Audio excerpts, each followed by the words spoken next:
You never really understand a person until you consider things from his point of view, until you climb inside of his skin and walk around in it.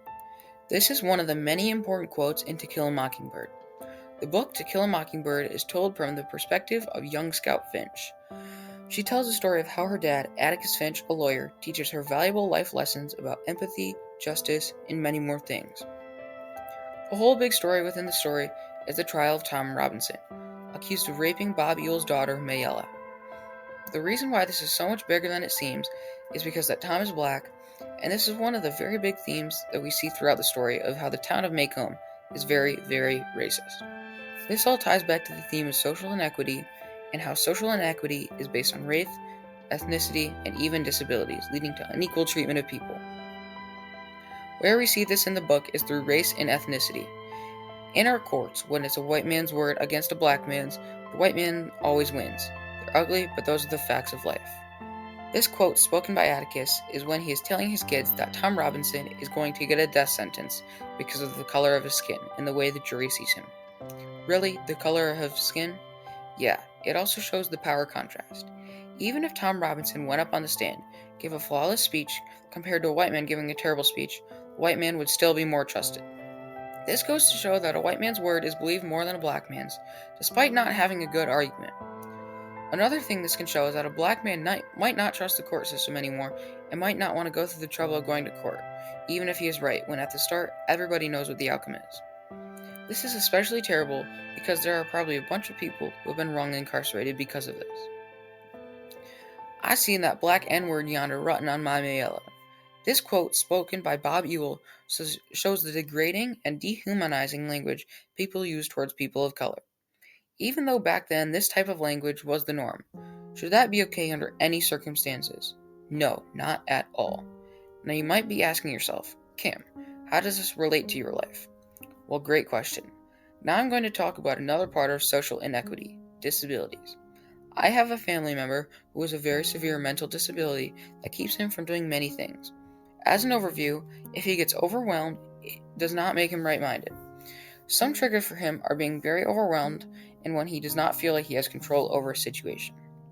When he's in his normal mind, he is the nicest and sweetest person alive. One reason this condition shows social inequity is because of jobs. He has been bouncing around from job to job because most jobs are stressful and demanding.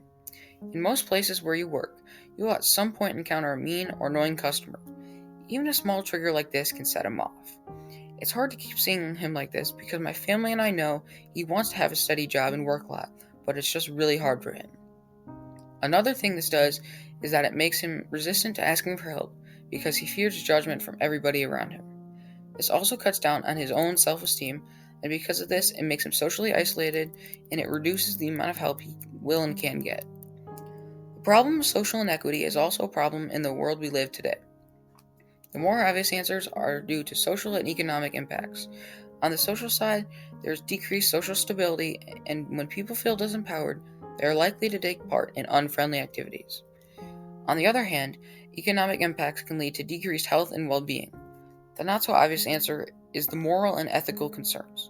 Social inequity wears away at basic human rights and dignity. Every person, regardless of their background, social status, or anything else, should be treated equally and be able to live a meaningful, purposeful, and enriching life.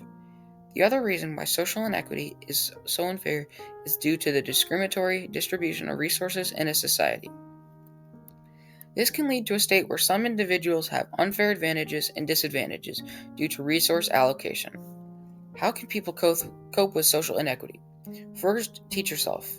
Learn about the different forms of social inequity and how they all impact society differently and similarly. Next, advocate for yourself and others in your same position. Use your voice. Speak up to biased practices and policies. You can also learn from others in your same position. Speak to them to learn and understand their experiences and perspectives. One main thing that can and should be done is to further encourage diversity and full inclusion in the workplace and everywhere else. In conclusion, the constant issue of social inequity needs to be on everyone's immediate attention. By showing the barriers faced by people in this situation, we know what we need to do. We have to move past the previous norms and guarantee equal access to anything anyone needs. From race, ethnicity, disabilities, and many more things, We need everybody to contribute from individual to community efforts. Only then can we create a more equal society and world.